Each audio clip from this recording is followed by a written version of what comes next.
आज की कहानी हमें ले जाएगी नवी मुंबई के एक बीपीओ ऑफिस में एक ऐसी रात की कहानी जिसकी शुरुआत हुई एक बहुत ही अजीब, एक रहस्यमयी फोन कॉल से।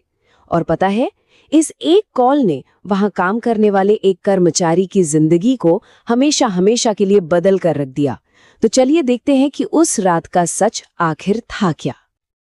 तो वक्त था रात के ठीक 2 बजे। सोचिए, एक ऐसा टाइम जब पूरा शहर सो रहा होता है और ऑफिस का माहौल एकदम खामोश, कह सकते हैं कि लगभग वीरान सा। अगर कोई आवाज थी तो बस कंप्यूटरों की हल्की सी गूंज और एसी की धीमी सी आवाज, बस यही था जो उस सन्नाटे को तोड़ रहा था। और उस रात उस पूरे ऑफिस में बस एक ही इंसान था, अरुण। सीधा साधा सा लड़का था, अपना काम करता था, बस अपनी आखिरी रिपोर्ट खत्म करके घर निकलने की तैयारी में ही था। लेकिन उसे क्या पता था कि उस रात वो खामोशी हमेशा के लिए टूटने वाली थी। और फिर कहानी में आती है एक अनजानी कॉल, एक ऐसी कॉल जिसकी किसी ने उम्मीद नहीं की थी। घड़ी में टाइम हुआ था ठीक 2:11। तभी अरुण के डेस्क पर रखा इंटरनल फोन अचानक से बज उठता है। ये वक्त याद रखिएगा, क्योंकि यही वो पल था जब उस डरावने सिलसिले की असली शुरुआत हुई। अब देखिए, फोन की स्क्रीन पर जो नंबर फ्लैश हो रहा था वो था EXT-000। ये कोई कस्टमर लाइन नहीं थी, ऑफिस का ही एक इंटरनल एक्सटेंशन था। लेकिन सबसे अजीब बात तो ये थी कि पूरे ऑफिस में इस नंबर का कोई एक्सटेंशन था ही नहीं। मतलब ये कॉल आ कहां से रही थी? खैर, अरुण ने फोन उठाया और दूसरी तरफ से एक औरत की बहुत ही ठंडी धीमी सी फुसफुसाहट सुनाई दी। ये शब्द कोई मजाक नहीं लग रहे थे। ये तो एक ऐसी चेतावनी थी जिसने मानो अरुण के दिल की धड़कन ही रोक दी हो। उस फोन कॉल के बाद डर अब सिर्फ एक एहसास नहीं रह गया था, वो आवाज और उसकी चेतावनियां अरुण के दिमाग पर पूरी तरह हावी हो चुकी थीं।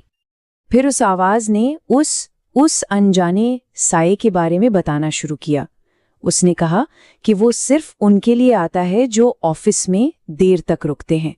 वो खामोशी से किसी कोने में खड़ा होकर इंतजार करता है। वो बस एक गलती का इंतजार करता है, क्योंकि उसका मकसद है चेहरा छीन लेना। अरुण ने हिम्मत करके कांपती हुई आवाज में पूछा कि उसे क्या चाहिए, और जवाब में सिर्फ 2 शब्द आए, तुम्हारा चेहरा। इसके बाद फोन पर एक गहरा सन्नाटा और लाइन कट गई।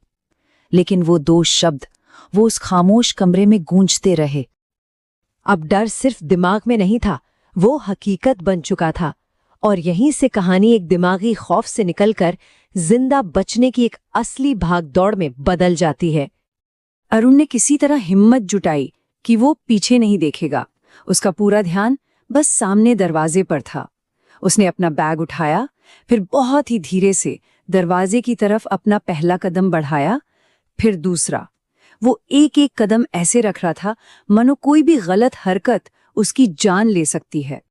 और जैसे ही उसने शायद तीसरा कदम उठाया होगा, वही फोन उसी नामुमकिन XT-00 से फिर बज उठा। और इस बार उसकी रिंगटोन पहले से कहीं ज्यादा तेज थी, मानो पूरे कमरे के सन्नाटे को चीर रही हो। लेकिन इस बार आवाज फोन से नहीं आई। आवाज आई ठीक उसके पीछे से, और ये किसी औरत की फुसफुसाहट नहीं थी। ये एक भारी, फटी हुई, डरावनी आवाज थी। एक ऐसी आवाज जो साफ बता रही थी कि खतरा अब सिर्फ कुछ इंच की दूरी पर है। और फिर उसे अपने सिर के पीछे किसी की उंगलियों का स्पर्श महसूस हुआ। वो उंगलियां बर्फ की तरह ठंडी और एकदम बेजान थीं। बस यही वो पल था। अरुण का सारा सब्र टूट गया और वो चीखते हुए सीधा सीढ़ियों की तरफ भागा। अगली सुबह पुलिस जांच के लिए ऑफिस पहुंचती है। अब कहानी का रुख पूरी तरह से बदल जाता है। अब हम उस नजरिए से इस घटना को देखेंगे जहां हर चीज को तर्क और सबूतों से समझने की कोशिश की जाती है। तो पुलिस ने सबसे पहले सीसीटीवी फुटेज देखी और उनकी शुरुआती जांच में कुछ भी अजीब नहीं मिला। फुटेज के हिसाब से अरुण उस कमरे में बिल्कुल अकेला था। सिस्टम में कोई फोन कॉल रजिस्टर नहीं हुई थी, रिकॉर्डिंग में कोई आवाज नहीं थी, कोई परछाई तक नहीं थी। एक पल को तो ऐसा लगा जैसे ये सब कुछ अरुण का वहम था। सब कुछ बिल्कुल नॉर्मल लग रहा था, लेकिन एक चीज थी जो बहुत अजीब थी। जब उस फुटेज को और ज्यादा ध्यान से देखा गया तो एक ऐसी चीज सामने आई जिसने वहां मौजूद हर किसी के होश उड़ा दिए। फुटेज का असली सच चौंकाने वाला था। ठीक 2:11 पर अरुण की कुर्सी के ठीक पीछे एक लंबी काली परछाई धीरे धीरे उभरती है। अगले ही मिनट वो परछाई अरुण की गर्दन के पास ऐसे झुकती है मानो उसे सूंघ रही हो। फिर वो अचानक गायब हो जाती है और आखिर में जब अरुण भागता है तो फुटेज में साफ साफ दिखता है कि वही लंबी परछाई सीढ़ियों पर उसके ठीक पीछे पीछे दौड़ रही है। उस एक रात की घटना ने उस ऑफिस में हमेशा के लिए सब कुछ बदल दिया। उस खौफ की विरासत आज भी वहां कुछ अनकहे नियमों के रूप में जिंदा है। उस दिन के बाद से उस बीपीओ में 3 नियम बन गए। ये नियम किसी ऑफिशियल सर्कुलर में नहीं लिखे हैं, लेकिन वहां काम करने वाला हर शख्स इन्हें जानता है और इनका पालन भी करता है। पहला, रात के 1:30 बजे के बाद ऑफिस में कोई नहीं रुकेगा। दूसरा, EXT 000 से आने वाली कॉल को कोई नहीं उठाएगा। और तीसरा, अगर रात में कभी गर्दन के पीछे ठंडी सांस महसूस हो तो कभी भी पीछे मुड़कर नहीं देखना।